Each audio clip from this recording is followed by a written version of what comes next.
आपला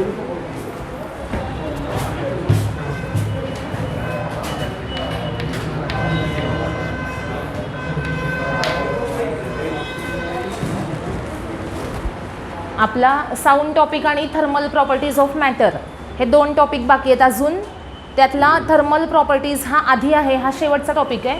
पण आपण सुरुवातीला साऊंड घेणार आहे आणि त्यानंतर थर्मल प्रॉपर्टीज ऑफ मॅटर घेणार आहे. ओके, तर साऊंड या टॉपिकमध्ये सगळ्यात पहिल्यांदा आपल्याला वेव्ह मोशन म्हणजे काय हे माहिती असलं पाहिजे. तसं तुम्ही फिजिक्स 2 मध्ये शिकला असाल वेव्ह म्हणजे काय आहे, त्यानंतर वेव्हलेंथ वगैरे ते सगळे फॅक्टर्स ते तुम्हाला माहिती असतील. पण तरी पण साऊंड टॉपिकमध्ये इंट्रोडक्शनला ते सगळे पॉईंट आहेत. तर आता सगळ्यात पहिल्यांदा वेव्ह म्हणजे काय असते बघा. तर त्यासाठी एक्झाम्पल, एखादा स्टोन आपण घेतला आणि तो स्टोन आपण पाण्यात टाकला. पाणी कसं आहे, स्टेबल आहे, स्टील वॉटर आहे. स्टील वॉटरचा अर्थ काय, स्टेबल आहे पाणी. आणि त्या पाण्यामध्ये जर आपण स्टोन टाकला तर स्टोन टाकल्यानंतर काय होतं बघा, स्टोनकडे कोणती एनर्जी आहे, कायनेटिक एनर्जी आहे. ज्यावेळेस तो स्टोन आपण पाण्यात टाकणार आहे त्यावेळेस ती कायनेटिक एनर्जी स्टोनची ही कुणाला मिळणार, तर पाण्याचे जे पार्टिकल्स आहेत, वॉटर पार्टिकल्स, जिथं स्टोन पडणार तिथे असणारे जे वॉटर पार्टिकल्स आहेत त्या वॉटर पार्टिकल्सला ती एनर्जी मिळेल. बरोबर, स्टोनची एनर्जी कुणाला मिळेल, तर वॉटर पार्टिकल्सला मिळेल. तर आता जिथं स्टोन फॉल झाला तिथं असणारे वॉटर पार्टिकल्स त्यांना एनर्जी मिळाल्यानंतर काय होतील, तर व्हायब्रेट व्हायला सुरुवात होतील. ते पार्टिकल्स काय होतील, व्हायब्रेट होतील. आता हे जे पार्टिकल्स आहेत तिथं पाण्याचे पार्टिकल्स ते आहे त्या जागी, त्यांच्या आहे त्या पोझिशनला फक्त काय होतात, व्हायब्रेट होतात. कसे, अप अँड डाऊन, वर खाली फक्त असे ते व्हायब्रेट होणार आहेत. पार्टिकल्स पुढे पास होणार नाहीत, पार्टिकल त्यांच्या जागीच आहेत. फक्त काय झालं तर पार्टिकल्स फक्त अप अँड डाऊन असे व्हायब्रेट झाले. म्हणजे पार्टिकलला ती एनर्जी मिळाली आणि पार्टिकल त्यांच्या मीन पोझिशन, त्यांची जी पोझिशन आहे ओरिजिनल पोझिशन, त्याला काय म्हटलं जातं, मीन पोझिशन असं म्हटलं जातं. म्हणजे पार्टिकल जेव्हा रेस्टमध्ये आहेत तेव्हाची त्यांची पोझिशन म्हणजे कोणती असते, मीन पोझिशन. मग जेव्हा त्यांना एनर्जी मिळेल ते काय होतील, व्हायब्रेट होतील अबाउट देअर मीन पोझिशन. आता पार्टिकलला एनर्जी मिळाल्यानंतर तिथला पार्टिकल हा व्हायब्रेट झाला. त्यानंतर तो पार्टिकल काय करेल, आपल्या नेबरिंग पार्टिकलला, आपल्या शेजारी जो पार्टिकल आहे त्या पार्टिकलला आपल्याकडे असणारी एनर्जी जी आहे त्यातली थोडी एनर्जी पुढे पास करेल. ओके, ज्याला एनर्जी मिळाली त्यानं काय केलं, तर आपली एनर्जी कुणाला पास केली, तर नेबरिंग पार्टिकलला पास केली. शेजारच्या पार्टिकलला एनर्जी पास केल्यानंतर तो जो पार्टिकल आहे नेबरिंग पार्टिकल तो सुद्धा काय होईल, अप अँड डाऊन असा व्हायब्रेट व्हायला लागेल. त्यानंतर तो सेकंड पार्टिकल जो आहे तो कुणाला एनर्जी देईल पुढे, थर्ड पार्टिकलला. म्हणजे प्रत्येक पार्टिकल हा स्वतःच्या नेबरिंग पार्टिकलला स्वतःची एनर्जी काय करणार आहे, पास करणार आहे. ओके, मग अशा प्रकारे पार्टिकल टू पार्टिकल मीडियममध्ये एनर्जी काय झाली, ट्रान्सफर झाली. एका पार्टिकलनी दुसऱ्या पार्टिकलला, दुसऱ्या पार्टिकलनी तिसऱ्या पार्टिकलला अशी पुढे एनर्जी पास केली. म्हणजे इथे काय झालं, तर एक डिस्टर्बन्स प्रोड्यूस झाला. कोणत्या फॉर्ममध्ये, एनर्जीच्या फॉर्ममध्ये. म्हणजे इथं ज्या पार्टिकल तुम्ही स्टोन टाकला, स्टोन टाकल्यानंतर पहिल्यांदा पाणी कसं होतं, स्टेबल होतं, स्टील वॉटर होतं. त्या पाण्यामध्ये स्टोन टाकला तर शांत पाण्याला तुम्ही काय केलं, डिस्टर्ब केलं. बरोबर का, म्हणजे काय प्रोड्यूस झाला, डिस्टर्बन्स प्रोड्यूस झाला. काय प्रोड्यूस झालेला आहे, डिस्टर्बन्स प्रोड्यूस झालेला आहे. आणि हा जो डिस्टर्बन्स आहे हा एका पार्टिकलनी दुसऱ्याला दिला, डिस्टर्बन्स दिला ना पुढे. म्हणजे एकाला डिस्टर्ब केलं आपण, पण त्यानं दुसऱ्याला केलं, दुसऱ्यानं तिसऱ्याला केलं, तिसऱ्यानं चौथ्याला केलं. म्हणजे प्रत्येक पार्टिकलनी आपल्या शेजारच्या पार्टिकलला काय केलं, डिस्टर्ब केलं. बरोबर आहे का, म्हणजे तो शांत बसलेला होता ना, हा मोशनमध्ये गेला आहे म्हणून ह्यानं ह्याला पण मोशनमध्ये आणलं. बरोबर, ह्यानं ह्याच्या बाजूच्या पार्टिकलला मोशनमध्ये आणलं. म्हणजे शांत कुणी राहिलं का, नाही, प्रत्येकाने आपल्या नेबरिंग पार्टिकलला काय केलं, डिस्टर्ब केलं. म्हणजे काय प्रोड्यूस झाला, डिस्टर्बन्स प्रोड्यूस झाला. आणि हा जो प्रोड्यूस झालेला डिस्टर्बन्स आहे तो मीडियममध्ये पुढे पास होत गेला. कोणत्या फॉर्ममध्ये, एनर्जीच्या फॉर्ममध्ये. याला म्हणायचं वेव्ह मोशन. वेव्ह मोशन म्हणजे काय, propagation of disturbance in the form of energy from one point of the medium to the another point. आलं लक्षात? आता या टॉपिकच्या नोट्स तुम्हाला मी देईन, त्याच्यामुळं हे लिहायची गरज नाही. हा टॉपिक मी लिहून देणार नाही आहे तुम्हाला, तर तुम्हाला याच्या PDF नोट्स मिळतील. नोट्स झाल्यात तयार, तर त्या तुम्हाला मी देईन, सेंड करेन. हां, 1-2 पॉईंट फक्त बाकी आहेत, ते कंप्लीट झाले की मग नोट्स सेंड करेन, नाहीतर मग आत्ता जेवढ्या झालेल्या असतील तेवढ्या सेंड करेन. मग इथून घरी गेल्यानंतर आहे की नाही, मी नोट्स तुम्हाला आजच सेंड करेन जेवढ्या झाल्यात तेवढ्या. तर घरी गेल्यानंतर जे इथं झालेलं असेल ते नोट्समधलं रीड करायचं. आलं लक्षात सगळ्यांच्या? आणि नंतर मग नोट्सची प्रिंट काढून घ्यायची, परत लिहित बसायची गरज नाही आहे.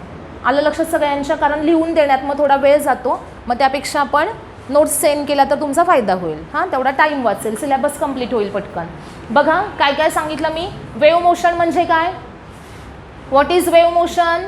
Propagation of disturbance through the medium in the form of energy from one point of the medium to the another point. आलं लक्षात? ह्याला काय म्हणायचं? Wave motion.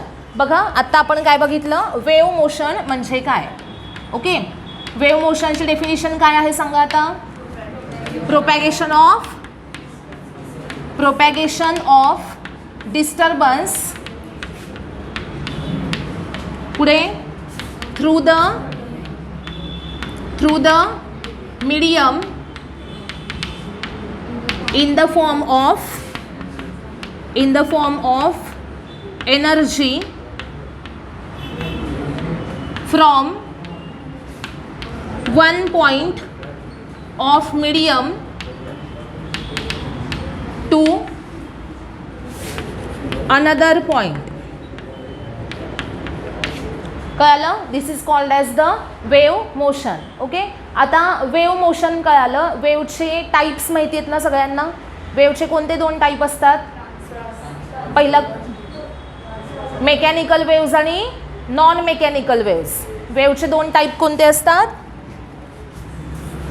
वेव्ह मोशन झाल्यानंतर पुढे बघूयात आपण टाईप्स ऑफ वेव्हज. टाईप्समध्ये फर्स्ट टाईप येईल मेकॅनिकल वेव्हज आणि सेकंड असेल नॉन मेकॅनिकल वेव्हज. आता मेकॅनिकल वेव्हज म्हणजे काय? The waves which require medium for their propagation are called as the mechanical waves. ज्या वेव्हच्या प्रोपॅगेशनसाठी मीडियम नेसेसरी आहे, मीडियमच्या व्यतिरिक्त मीडियम नसेल तर त्या वेव्ह मीडियम पुढे पास होऊ शकत नाहीत, अशा वेव्हजला काय म्हणायचं आहे? Mechanical waves. The waves which require medium for their propagation are called as the mechanical waves. आणि सेकंड कोणत्या असतात तर नॉन मेकॅनिकल वेव्हज आणि त्यांनाच काय म्हटलं जातं तर EM वेव्हज म्हणजे कोणत्या? Electromagnetic waves. ओके, मेकॅनिकल म्हणजे काय सांगितलं मी? The waves which require medium for their propagation. Waves which require medium for their propagation are called as the mechanical waves. And what are the non-mechanical waves? याच्या opposite काय असणार आहे? Waves which do not require medium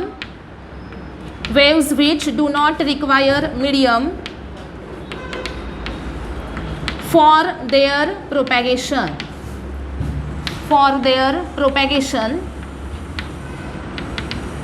are called as non mechanical waves किंवा त्यांना काय म्हटलं जाईल? EM waves, electromagnetic waves. आता हे तुम्हाला माहिती होतं का आधी? नव्हतं माहिती. मग आत्ता समजलं सगळ्यांना मेकॅनिकल वेव्हज म्हणजे काय? ज्यांना मीडियम रिक्वायर आहे त्यांना काय म्हणायचं? Mechanical waves. आणि नॉन मेकॅनिकल वेव्हज म्हणजे काय? ज्यांना मीडियम रिक्वायर नाही, म्हणजे ज्या वेव्हज व्हॅक्यूममधून सुद्धा पास होऊ शकतात त्यांना काय म्हणायचं? नॉन मेकॅनिकल वेव्हज म्हणजेच कोणत्या? Electromagnetic waves. आता एक्झाम्पल सांगते बघा. साऊंड वेव्ह आहे, तर साऊंड वेव्ह ही कसली वेव्ह आली? त्याला मीडियम नेसेसरी आहे का नाही? आहे. विदाऊट मीडियम साऊंड पास होऊ शकत नाही. मग मीडियम रिक्वायर आहे म्हणून ती कोणती वेव्ह आहे? Mechanical wave. त्यानंतर ज्याला मीडियम रिक्वायर नाही अशी वेव्ह कोणती? Light wave. लाईट वेव्ह जी आहे की नाही लाईटला मीडियम नेसेसरी आहे का? नाही. लाईट वेव्ह ही व्हॅक्यूममधून सुद्धा पास होऊ शकते ना व्हॅक्यूममधून पास, आणि म्हणून लाईट ही कसली वेव्ह आहे? नॉन मेकॅनिकल वेव्ह, आणि त्याला आपण EM वेव्ह असं म्हणतो. बरोबर. मग आता याचं बघा, साऊंड सपोज आपण म्हणतोय की मीडियम नेसेसरी आहे, विदाऊट मीडियम तो पास होऊ शकत नाही. बघा, सपोज एखादा प्लॅनेट आहे, तिथं दुसऱ्या प्लॅनेटवर मोठा काहीतरी आवाज आला, स्फोट झाला, काहीतरी झालं, हां, तर त्याचा आवाज आपल्याला अर्थवर ऐकायला येतो का? नाही येत. का? कारण अर्थ आणि तो प्लॅनेट यांच्यामध्ये काय आहे? व्हॅक्यूम आहे, आणि त्या प्लॅनेटवरून व्हॅक्यूममधून पास होऊन अर्थवर साऊंड येऊ शकत नाही, कारण त्याला मीडियम नेसेसरी आहे. त्यानंतर पण सनपासून येणारी लाईट ही व्हॅक्यूममधून पास होऊनच अर्थवर येते ना, बरोबर.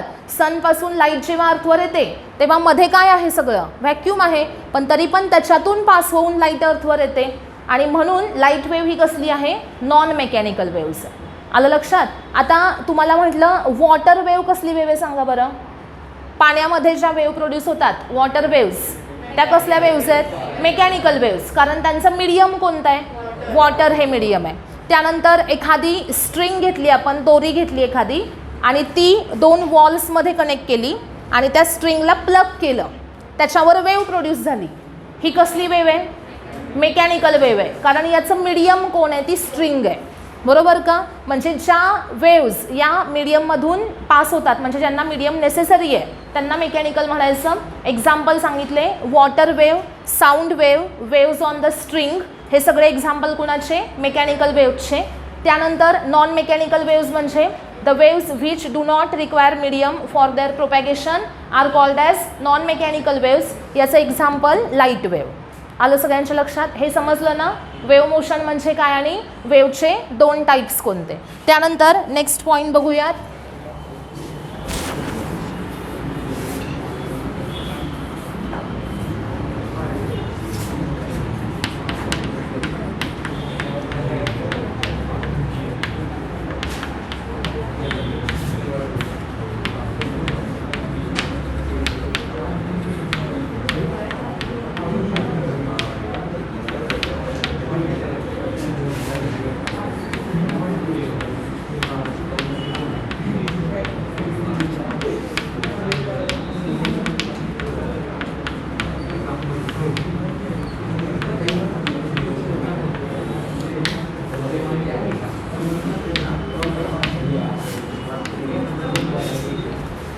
बघा, for propagation of mechanical waves, mechanical वेव्हच्या प्रोपॅगेशनसाठी मीडियमकडे कोणत्या प्रॉपर्टीज असल्या पाहिजेत? आता मेकॅनिकल वेव्हज तर मीडियममधनंच जाणार आहेत ना, त्यांना मीडियम असेल तरच त्या पास होऊ शकतात. मग त्या मीडियममधून पास होत असताना त्या मीडियमकडे कोणत्या प्रॉपर्टीज असल्या पाहिजेत हे आपल्याला बघायचं आहे. याच्यामध्ये फर्स्ट प्रॉपर्टी आहे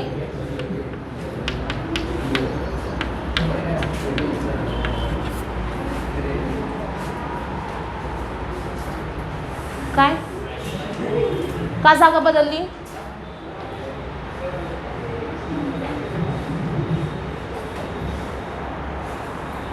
फर्स्ट आहे medium should be continuous and elastic. Medium should be continuous and elastic. Medium कसं असलं पाहिजे? कंटिन्युअस असलं पाहिजे आणि इलास्टिक असलं पाहिजे. बघा, कंटिन्युअस आणि इलास्टिकचा अर्थ काय? मीडियम कंटिन्युअस नसेल याचा अर्थ ते मध्येच काय झालं, सपोज कट झालं आणि परत पुढे मीडियम दुसरं चालू झालं. हां, तर इथं काय होतं, जेव्हा मीडियम चेंज होतं तेव्हा वेव्ह काय होते? रिफ्लेक्ट होते. मीडियम बदलतं तेव्हा दुसऱ्या मीडियमच्या बाउंड्रीला रीच झाल्यानंतर वेव्ह काय होत असते? रिफ्लेक्ट होत असते, बॅकवर्ड डायरेक्शनमध्ये परत जाते. आणि जर मीडियम कंटिन्युअस असेल तर मीडियममध्ये त्या वेव्ह कंटिन्युअसली फॉरवर्ड डायरेक्शनमध्ये जात राहते.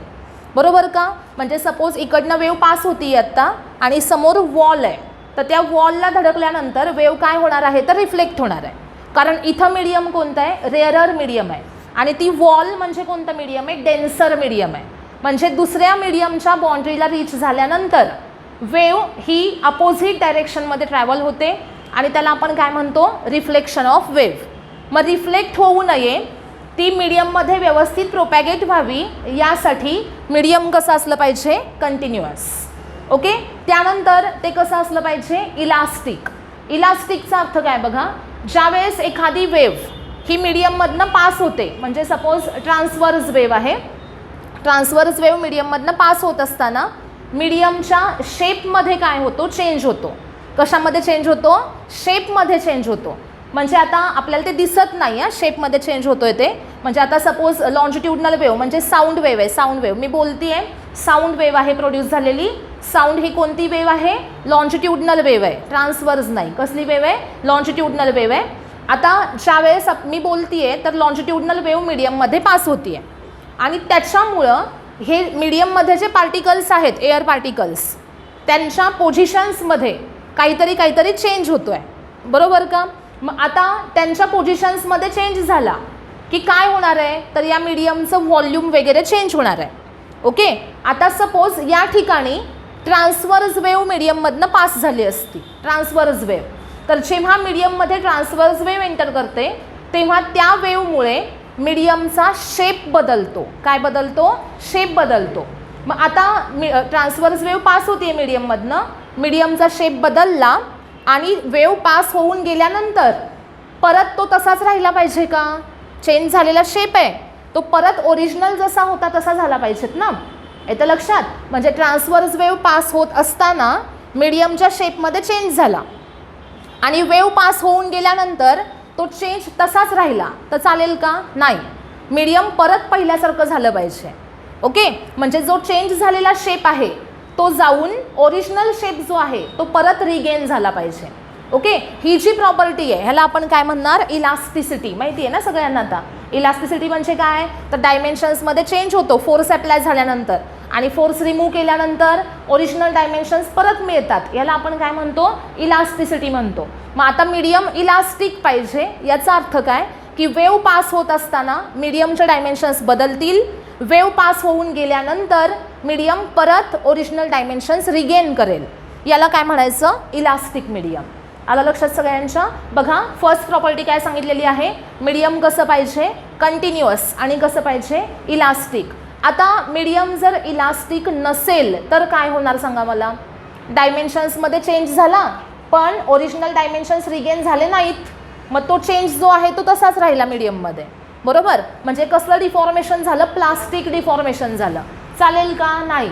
तर इथं मीडियम कसं असलं पाहिजे, इलास्टिक, ओरिजिनल डायमेन्शन्स परत रिगेन करता आले पाहिजे. ओके, आता फर्स्ट प्रॉपर्टी काय सांगितली होती मी, medium should be continuous and elastic. पुढं, medium should possess inertia. Medium should possess inertia. मीडियमकडे कोणती प्रॉपर्टी असली पाहिजे, इनर्शिया ही प्रॉपर्टी असली पाहिजे. आता इनर्शिया म्हणजे काय असतो, तर स्वतःच्या मोशनला अपोज करण्याची प्रॉपर्टी, त्याला काय म्हणायचं, inertia. Property which by which the body opposes it's motion by itself. The property by which a body opposes it's motion by itself.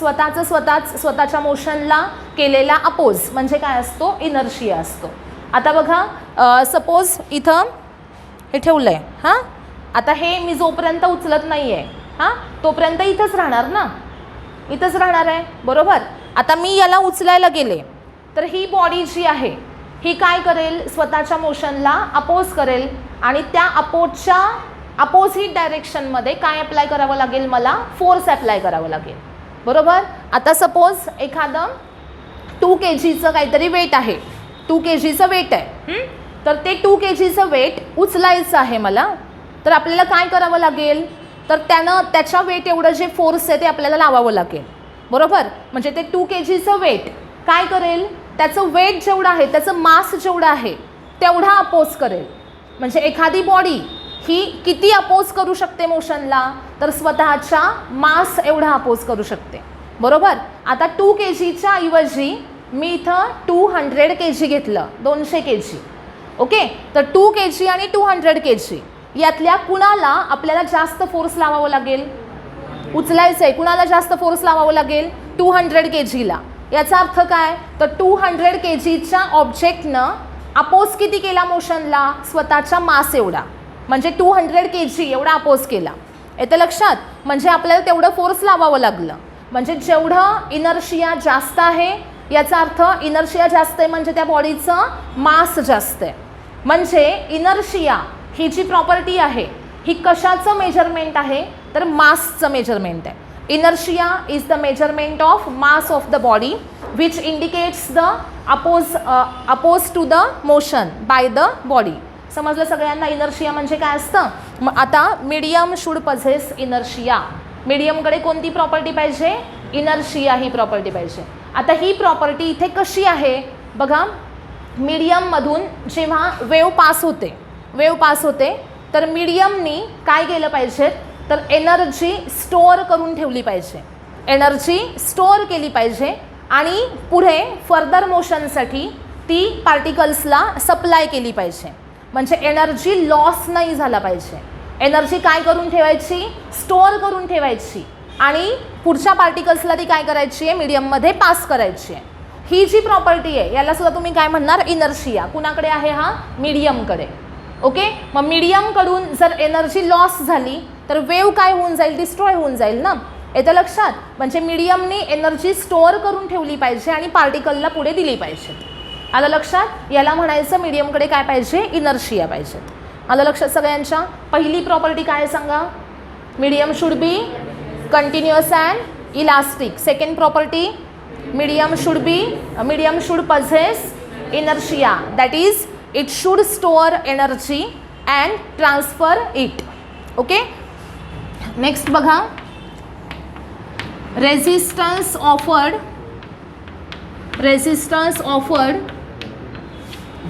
by medium to the propagation of wave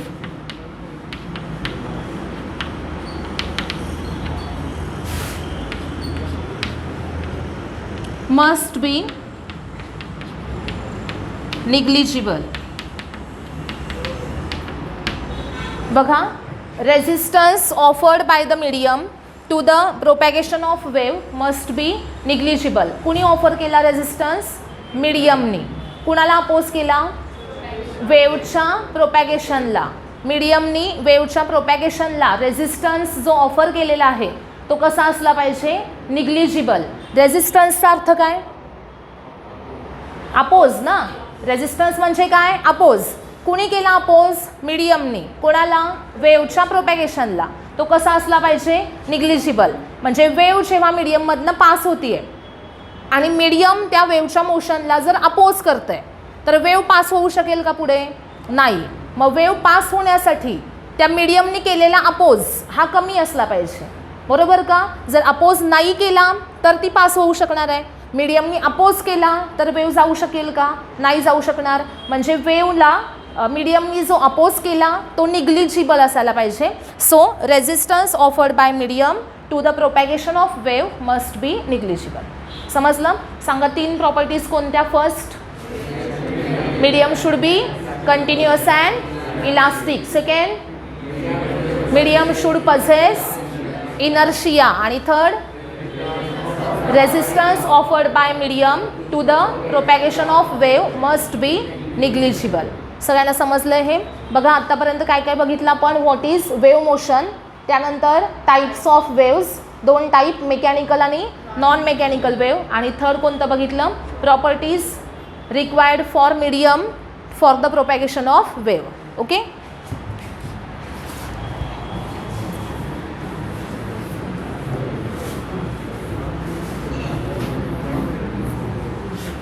आता वेवसाठी आपण काही terms बघणार आहे. त्याच्यामध्ये सगळ्यात पहिली term असेल time period. Time period म्हणजे काय सांगा मला? Time taken by wave. Time taken by wave त्याला टाइम पिरियड म्हणायचं.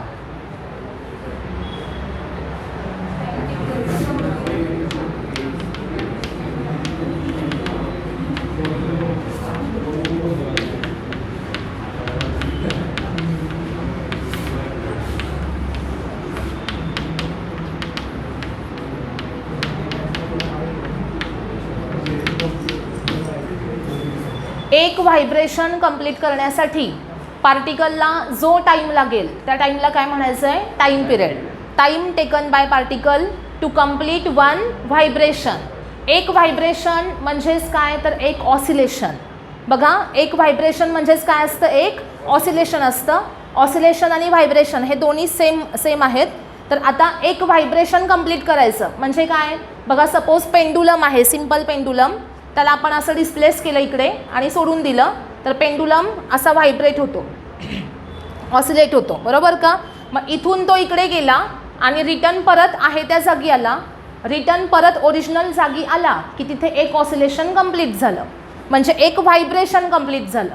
मग या एका व्हायब्रेशनसाठी जो टाईम लागेल त्याला काय म्हणायचं, टाईम पिरियड. आणि याचा सिम्बॉल काय असतो, कॅपिटल टी. सिम्बॉल काय असतो, कॅपिटल टी. आणि याचं युनिट काय असतं, सेकंड. सांगा, what is the time period. Time taken by particle to complete one vibration is called as the time period. त्यानंतर सेकंड आहे फ्रिक्वेन्सी. सेकंड आहे फ्रिक्वेन्सी, सिम्बॉल आहे एन. आता बघा, तुम्ही फिजिक्स 2 मध्ये एफ हा सिम्बॉल वापरत असाल, फ्रिक्वेन्सीला एफ सिम्बॉल वापरत असाल. इथं आपण म्यू किंवा एफ, एफ पण आहे कुठे कुठे, पण 1 मध्ये आपण एन हा सिम्बॉल वापरतो. हां, बघा, म्हणजे काही आता 1चे जे तुम्ही एररलेस सोडवाल किंवा कोणतंही बुक घ्याल तर जिथं फिजिक्स 1चं सेक्शन आहे तिथं सगळीकडे तुम्हाला फ्रिक्वेन्सीसाठी स्मॉल एन दिसेल. हां, पण तेच जर तुम्ही फिजिक्स 2चं बुक घेतलं तर त्याच्यामध्ये म्यू किंवा काय दिसेल तुम्हाला, आणखीन काय असतं, स्मॉल एफ असतो. हां, तर आता लक्षात ठेवा, स्मॉल एफ, न्यू किंवा काय सांगितलं मी, एन, हे सगळे सिम्बॉल कुणाचे, फ्रिक्वेन्सीचेच. ओके. आता याच्यामध्ये फ्रिक्वेन्सी म्हणजे काय असणार, number of vibrations performed by particle in unit time, म्हणजे 1 सेकंद. एका सेकंदात पार्टिकल किती व्हायब्रेशन्स कंप्लीट करतो त्याला काय म्हणायचं, फ्रिक्वेन्सी. बघा, the number of vibrations, last bench इकडे, लास्ट बेंच उभं राहा दोघं पण. The number of vibrations performed by a particle, number of vibrations performed by particle in unit time.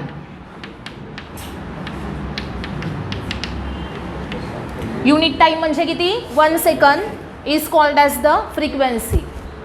सांग, डेफिनेशन सांग फ्रिक्वेन्सीची, तू सांग.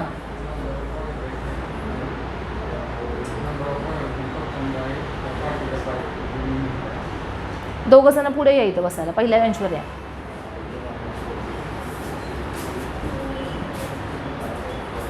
बघा, टाईम पिरियड म्हणजे काय असतो तर एका व्हायब्रेशनसाठी लागणारा टाईम म्हणजे काय असतो, टाईम पिरियड. त्यानंतर फ्रिक्वेन्सी म्हणजे काय तर एका सेकंदात म्हणजे युनिट टाईममध्ये किती व्हायब्रेशन्स कंप्लीट झाले त्याला काय म्हणायचं, फ्रिक्वेन्सी. त्याचा सिम्बॉल काय आहे, एन आहे. फ्रिक्वेन्सीचे युनिट कोणते कोणते असतात, हर्ट्ज एक युनिट आहे, RPS एक युनिट आहे. RPS म्हणजे रिव्हॉल्युशन्स पर सेकंद. RPS म्हणजे काय असतं, रिव्हॉल्युशन्स पर सेकंद. त्यानंतर RPM हे एक युनिट आहे, रिव्हॉल्युशन्स पर मिनिट. त्यानंतर CPS एक आहे, सायकल्स पर सेकंद असं एक युनिट आहे. आणि आणखीन एक युनिट म्हणजे पर सेकंद. काय आहे, पर सेकंद. कारण frequency N is equal to असते 1/T. N is equal to काय असतं, 1/T असतं. आणि टाईमचं युनिट सेकंद आहे, त्याच्यामुळं फ्रिक्वेन्सीचं युनिट हे पर सेकंद असतं. ओके. मग आता जेव्हा एक्झाम्पल दिलं जातं, एक्झाम्पलमध्ये यापैकी कोणतंही युनिट दिलेलं असेल आणि व्हॅल्यू दिली असेल तर आपल्याला समजलं पाहिजे की ही काय दिली आहे, फ्रिक्वेन्सी दिली आहे. आलं लक्षात. RPM, RPS, CPS, per second, hertz यातलं कोणतंही युनिट एक्झाम्पलमध्ये असू शकतं. समजलं सगळ्यांना. आता बघा, इथे 2 टर्म बघितल्या, टाईम पिरियड आणि frequency.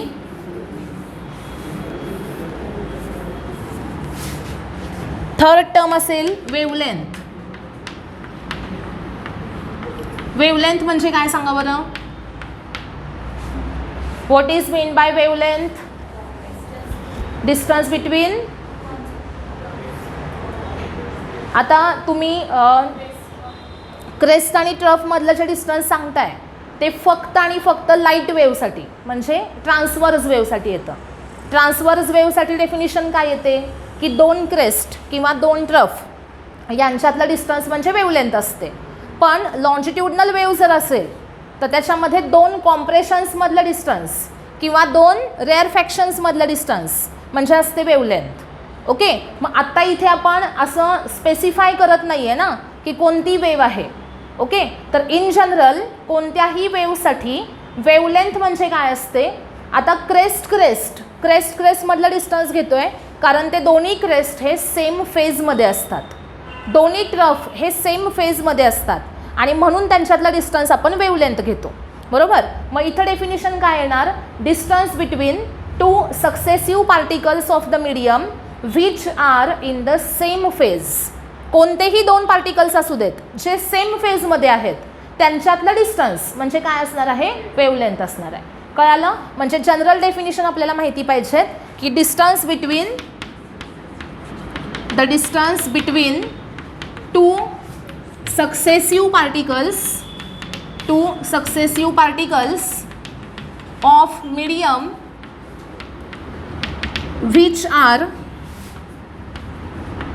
which are in the same phase is called as the wavelength. सांगा wavelength काय आहे, बोला. बघून सांगू नका. The distance between two successive particles of the medium which are in the same phase is called as the wavelength. Okay, wavelength म्हणजे काय समजलं सगळ्यांना, जे दोन पार्टिकल सक्सेसिव्ह पार्टिकल सेम फेजमध्ये आहेत त्यांच्यातलं डिस्टन्स म्हणजे वेवलेंथ आहे. ओके, आता मग ते ट्रान्सवर्स वेव्हसाठी दोन क्रेस्टमधला असेल किंवा दोन ट्रफमधला असेल, लॉन्जिट्यूडनल वेव्हसाठी दोन कॉम्प्रेशन्समधला असेल किंवा दोन रेअर फॅक्शन्समधला असेल. ओके, आता तुम्हाला कॉम्प्रेशन रेअर फॅक्शन हे वर्ड माहिती आहेत. 8, 9, 10 इथं कुठेतरी झालं आहे, ते तुम्हाला झालेलं आहे ना, म्हणजे ते काही नवीन नाही आहे आपल्याला. बरोबर. हे पण सगळं झालेलं असते आधी 10वीपर्यंत. हां, झालं आहे का, हे झालेलं आहे ना. पुढे नेक्स्ट याचं एसआय युनिट काय सांगा मला, वेवलेंथचं एसआय युनिट काय असणार. SI unit of wavelength is metre. Okay, त्यानंतर नेक्स्ट टर्म आहे वेलॉसिटी. नेक्स्ट टर्म काय असेल, वेलॉसिटी ऑफ द वेव्ह. हां, आता वेलॉसिटी म्हणजे काय सांगा बरं, डिस्टन्स अपॉन टाईम असतं ना, डिस्टन्स अपॉन टाईम घ्यायचं आहे. मग काय येईल सांगा, वेलॉसिटी म्हणजे काय असणार, distance travelled by a wave in unit time is called as the velocity. Okay, distance travelled by wave, distance travelled by a wave per unit time is called as the velocity of the wave. आता बघा, व्हीचा formula घ्यायचा आहे आपल्याला, distance upon time असेल. V equal to काय असणार, distance upon time म्हणजेच S/T असेल. आता बघा, सपोज एखाद्या वेव्हला डिस्टन्स ट्रॅव्हल करायचं आहे, एक वेवलेंथ, हे डिस्टन्स किती आहे, एक वेवलेंथ आहे म्हणजे आहे लॅम्बडा. डिस्टन्स किती आहे, लॅम्बडा आहे. आता एक वेव कंप्लीट होण्यासाठी म्हणजे एक व्हायब्रेशन कंप्लीट होण्यासाठी किती टाईम लागतो, टाईम पिरियड. बरोबर आहे का. एक वेव कंप्लीट होण्यासाठी म्हणजेच एक व्हायब्रेशन कंप्लीट होण्यासाठी जो टाईम लागतो त्याला काय म्हणतो आपण, टाईम पिरियड म्हणतो. आणि त्याचा सिम्बॉल काय असतो, कॅपिटल T असतो. ओके, मग आता इथं डिस्टन्स किती आहे, लॅम्बडा, त्यासाठी टाईम किती लागणार, कॅपिटल T एवढा टाईम लागणार. मग इथं एसच्या जागी मी लॅम्बडा टाकते, टीच्या जागी कॅपिटल T. मग व्ही इक्वल टू काय आला, लॅम्बडा अपॉन कॅपिटल T. मगाशी मी तुम्हाला सांगितलं 1/T म्हणजे n असते फ्रिक्वेन्सी आणि त्यामुळे इथं येतं n lambda. Therefore V equal to n lambda हे रिलेशन आपल्याला मिळतं. बरोबर. व्ही इक्वल टू फॉर्म्युला काय असतो, डिस्टन्स अपॉन टाईम. बरोबर. डिस्टन्स किती घेतलं मी, एक वेवलेंथ म्हणजे लॅम्बडा, त्यासाठी लागणार टाईम किती आहे, टाईम पिरियड म्हणजे किती, कॅपिटल T. मग लॅम्बडा अपॉन कॅपिटल T केलं की काय मिळेल, वेलॉसिटी मिळेल. यातला 1/T म्हणजे काय असेल, फ्रिक्वेन्सी n असेल. मग इथं फॉर्म्युला काय मिळेल, n lambda. So velocity V equal to काय असेल, n लॅम्बडा. ओके, तर याच्यामध्ये व्ही इक्वल टू एन लॅम्बडामध्ये व्हीचं आणि एनचं प्रपोर्शन कसं आहे? डायरेक्ट. व्ही आणि लॅम्बडा यांचं प्रपोर्शन कसं आहे? डायरेक्ट. आणि एन आणि लॅम्बडाचं कसं आहे? Inverse. V is directly proportional to N, V directly proportional to lambda, but N inversely proportional to lambda. आता याच्यामध्ये बघा, एका मीडियममधून दुसऱ्या मीडियममध्ये वेव जेव्हा एंटर करते, एका मीडियममधून दुसऱ्या मीडियममध्ये वेव जेव्हा एंटर करते त्यावेळेस तिची एक प्रॉपर्टी कधीही बदलत नाही, कायम कॉन्स्टंट असते, ती म्हणजे फ्रिक्वेन्सी. मीडियम टू मीडियम काय बदलतं? व्हेलॉसिटी बदलते, वेवलेंथ बदलते, पण काय बदलत नाही? फ्रिक्वेन्सी बदलत नाही. म्हणजे सपोज आत्ता इथं मीडियम एअर आहे, त्याच्यातून वेव पास झाली, पुढे दुसऱ्या मीडियममध्ये एंटर झाली, तरी पण इथं जी फ्रिक्वेन्सी होती तीच फ्रिक्वेन्सी त्या मीडियममध्ये सुद्धा असणार आहे. आलं लक्षात? Frequency remain unchanged after changing the medium. हे लक्षात ठेवा. याच्यावर MCQ आहे की कोणती प्रॉपर्टी वेवची कॉन्स्टंट राहते? कोणती कॉन्स्टंट राहते? फ्रिक्वेन्सी कॉन्स्टंट राहते. सगळ्यांना समजलं आहे का? इथपर्यंत सांगितलेलं कळालं आहे ना? आता इथे चौथी प्रॉपर्टी बघितली आपण, वेलॉसिटी. नेक्स्ट बघूयात.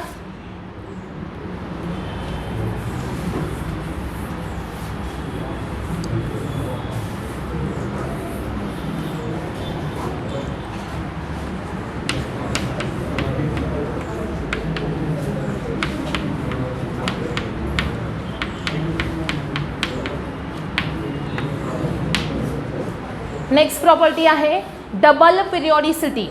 डबल पिरियॉडिसिटीचा अर्थ काय असतो बघा, की प्रत्येक वेव बघा अशा प्रकारे मोशनमध्ये असेल. इथे एक वेव कंप्लीट झाली, त्यानंतर हीच वेव परत रिपीट झाली, बरोबर. आता हे जे डिस्टन्स आहे हे काय असेल? लॅम्बडा. इथून पुढचं हे पण डिस्टन्स काय असणार आहे? लॅम्बडा. त्यानंतर हा जो टाईम आहे हा काय आहे? Capital T. हा पुढचा टाईमसुद्धा काय असेल? कॅपिटल टी असेल. म्हणजे इथं पहिल्यांदा जी वेव आहे तीच वेव पुढे काय होते? रिपीट होते, बरोबर. म्हणजे वेवनी स्वतःला रिपीट केलं. कधी रिपीट केलं? तर इक्वल डिस्टन्स नंतर आणि इक्वल टाईम नंतर. इक्वल डिस्टन्स नंतर वेव स्वतःला रिपीट करते, त्याचबरोबर इक्वल टाईम नंतर रिपीट करते. म्हणजे काय? सपोज लॅम्बडा इक्वल टू आहे 2 मीटर. किती आहे? 2 मीटर आहे.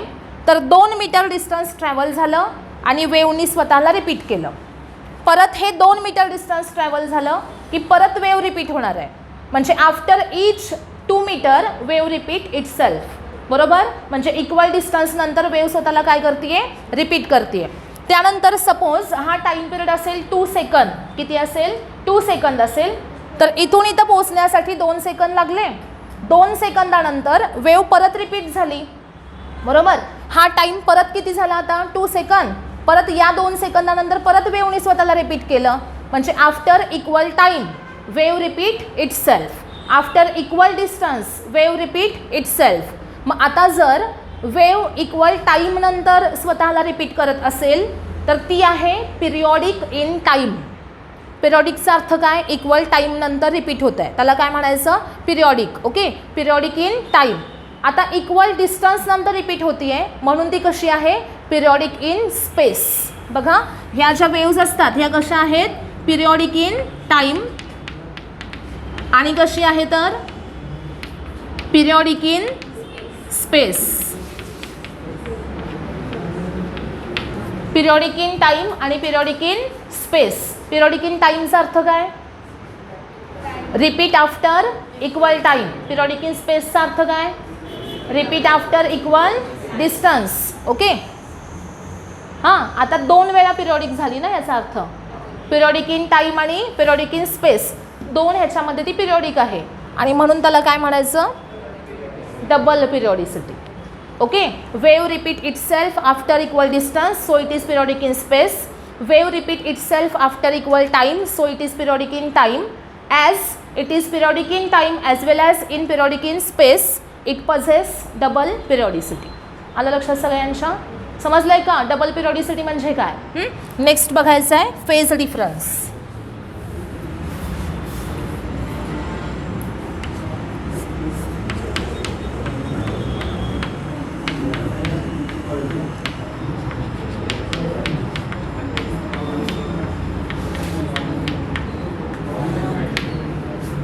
नेक्स्ट आहे फेज अँड फेज डिफरन्स.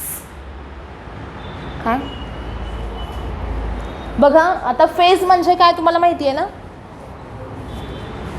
काय फेज म्हणजे काय. दोन पार्टिकल हे सेम फेजमध्ये आहेत का आउट ऑफ फेज आहेत हे कसं ओळखायचं.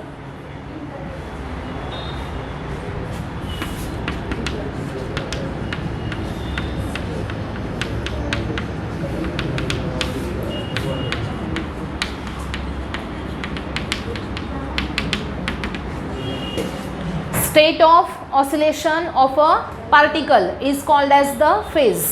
फेज म्हणजे काय. ऑसिलेशनची state. State of oscillation of the particle is called as the phase. ही झाली त्याची डेफिनिशन. बरोबर. तर आता दोन पार्टिकल सेम फेजमध्ये आहेत का आउट ऑफ फेज आहेत त्यासाठी काही क्रायटेरिया आहेत.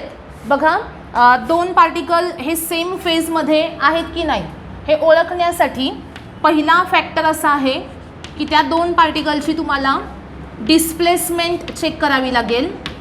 Second direction of velocity check करावी लागेल. आणि थर्ड आहे ऑसिलेशन नंबर. थर्ड आहे ऑसिलेशन नंबर. या तीन फॅक्टर्सवर काय डिपेंड आहे. फेज डिपेंड आहे. म्हणजे फेज तुम्ही ठरवणार कशावरून तर डिस्प्लेसमेंटचं मॅग्नेट्यूड, व्हेलॉसिटीची डायरेक्शन आणि ऑसिलेशनचा नंबर. बघा दोन पार्टिकल सेम फेजमध्ये असण्यासाठी त्या दोघांची डिस्प्लेसमेंट सेम असली पाहिजे, व्हेलॉसिटीची डायरेक्शन सेम असली पाहिजे आणि त्यांच्या ऑसिलेशनच्या नंबरमध्ये एकचा डिफरन्स असला पाहिजे. कितीचा. वनचा डिफरन्स असला पाहिजे. म्हणजे एक पार्टिकल जर फर्स्ट ऑसिलेशनमध्ये असेल तर दुसरा पार्टिकल हा सेकंड ऑसिलेशनमध्ये असला पाहिजे. येतं लक्षात. म्हणजे दोन पार्टिकल्स सेम फेजमध्ये कधी असू शकतात तर त्यांचं डिस्प्लेसमेंट सेम आहे, पुढं व्हेलॉसिटीची डायरेक्शन सेम आहे आणि थर्ड ऑसिलेशन नंबरमध्ये वनचा डिफरन्स आहे. असं हे सगळं जर सॅटिस्फाय झालं तरच दोन पार्टिकल हे सेम फेजमध्ये आहेत. मग त्यासाठी बघा आता इथे आपण एक वेव्ह घेऊयात.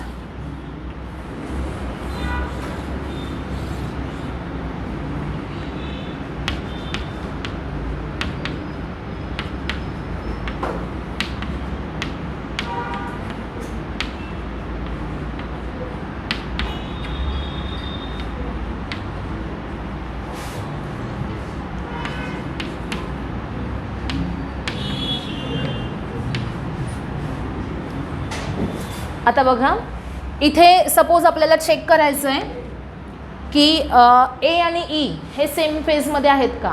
पहिली पेअर कोणती सांगितली मी. ए आणि ई ही पेअर सांगितली. सगळ्यात पहिल्यांदा काय चेक करायचं दोघांची डिस्प्लेसमेंट सेम आहे का. बघा एची डिस्प्लेसमेंट एवढी आहे, ईची एवढी आहे म्हणजे डिस्प्लेसमेंट दोघांची कशी आहे सेम आहे. डायरेक्शन ऑफ व्हेलॉसिटी बघा वेव्ह इकडे चालली आहे ना मग याची डायरेक्शन ऑफ व्हेलॉसिटी इकडे आहे, याची डायरेक्शन ऑफ व्हेलॉसिटी इकडे आहे. बरोबर. कशी दाखवायची डायरेक्शन. टँजंट काढायची. बरोबर. तर इथं ए पॉईंटला असणारी जी व्हेलॉसिटीची डायरेक्शन आहे ती इकडं आहे, ई पॉईंटला इकडं आहे. दोघांची डायरेक्शन कशी आहे सेम आहे. दोघांची डिस्प्लेसमेंट कशी आहे सेम आहे. याचं बघा ए पार्टिकल हा कितव्या ऑसिलेशनमध्ये फर्स्ट ऑसिलेशनमध्ये. ई पार्टिकल हा कितव्या ऑसिलेशनमध्ये सेकंड ऑसिलेशनमध्ये. म्हणजे दोघांच्या ऑसिलेशन नंबरमध्ये कितीचा फरक आहे वनचा आणि म्हणून ए आणि ई हे कसे आहेत तर सेम फेजमध्ये. ओके. आता चेक करूया ए आणि सी. ए आणि सी आहेत का सेम फेजमध्ये बघा बरं. बघा ए पार्टिकल जो आहे त्याची डिस्प्लेसमेंट किती आहे प्लस ए. सीची किती आहे मायनस ए. डिस्प्लेसमेंट सेम आहे का नाही. एकाची प्लस ए दुसऱ्याची मायनस ए आहे. इथंच संपलं. डिस्प्लेसमेंट डिफरंट आहे त्याच्यामुळे ते सेम फेजमध्ये असू शकत नाहीत. आलं लक्षात. त्यानंतर ओ आणि डी चेक करा. ओ आणि डी. ओ आणि डी बघा ओ पॉईंटला डिस्प्लेसमेंट किती आहे 0. डी पॉईंटला किती आहे 0.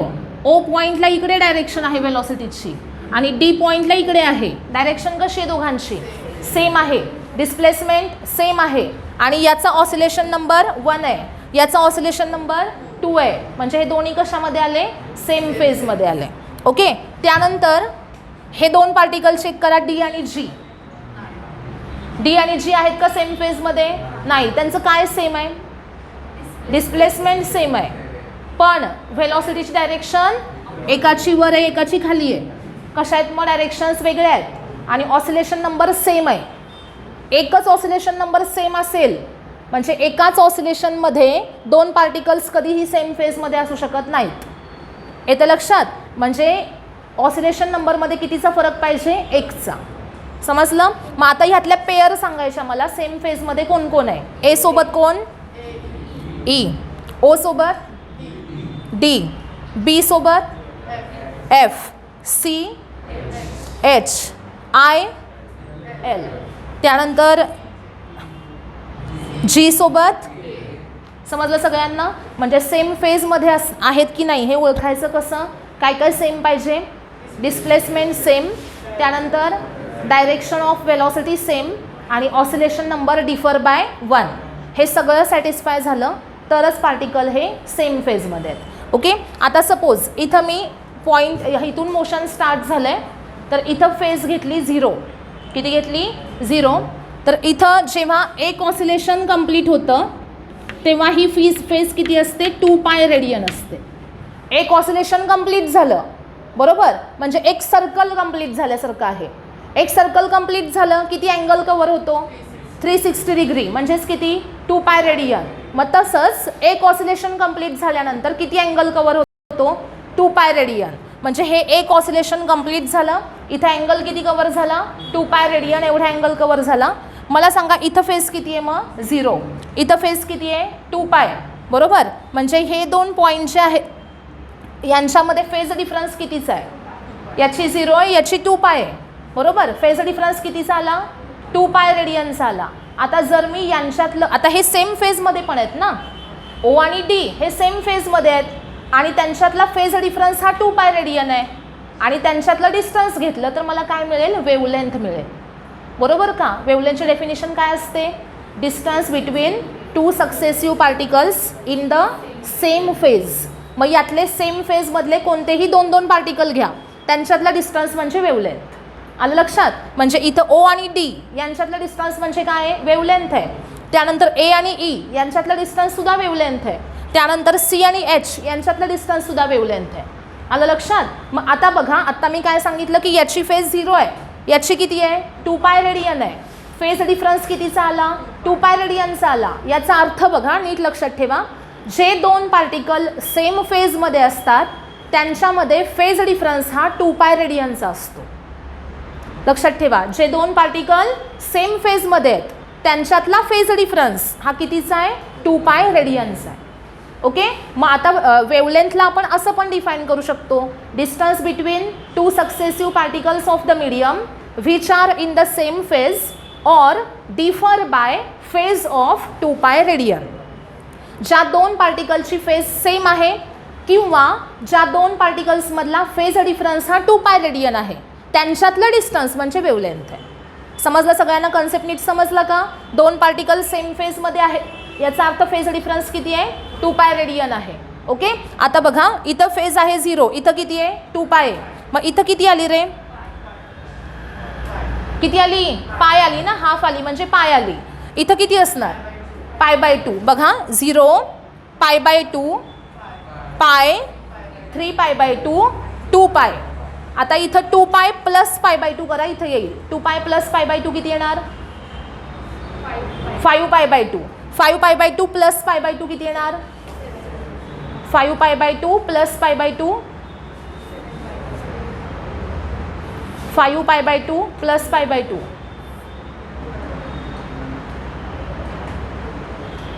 6 पाय बाय 2 3 पाय बरोबर का. इथं किती आली? 2 पाय. इथं किती आली? 5 पाय बाय 2. इथं आली 3 पाय. इथं आली 7 पाय बाय 2. इथं आली 4 पाय. ओके. म्हणजे इथं प्रत्येक पॉईंटला फेज कितीनं वाढत जाते? अशी पाय बाय 2नं वाढत जाते. समजलं का सगळ्यांना? फेज कशी फाइंड आउट करायची आहे आणि फेज डिफरन्स म्हणजे काय कळालं आहे का? हां. आता बघा, मला सांगा, ए आणि ओ यांच्यात फेज डिफरन्स कितीचा आहे? ह्याची किती आहे फेज? 0. याची किती आहे? Pi by 2. फेज डिफरन्स किती आला? पाय बाय 2 आला. ए आणि इथला पॉईंट, इथं एक पॉईंट आणि इथं एक पॉईंट आहे, फेज डिफरन्स कितीचा? π/2चा. इथला पॉईंट आणि इथला पॉईंट यांच्यात फेज डिफरन्स कितीचा? पायचा. आलं लक्षात सगळ्यांच्या? समजलं ना व्यवस्थित सांगितलेलं? फेज म्हणजे काय सांगा मला? What is mean by phase? State of oscillation of a particle is called as the phase.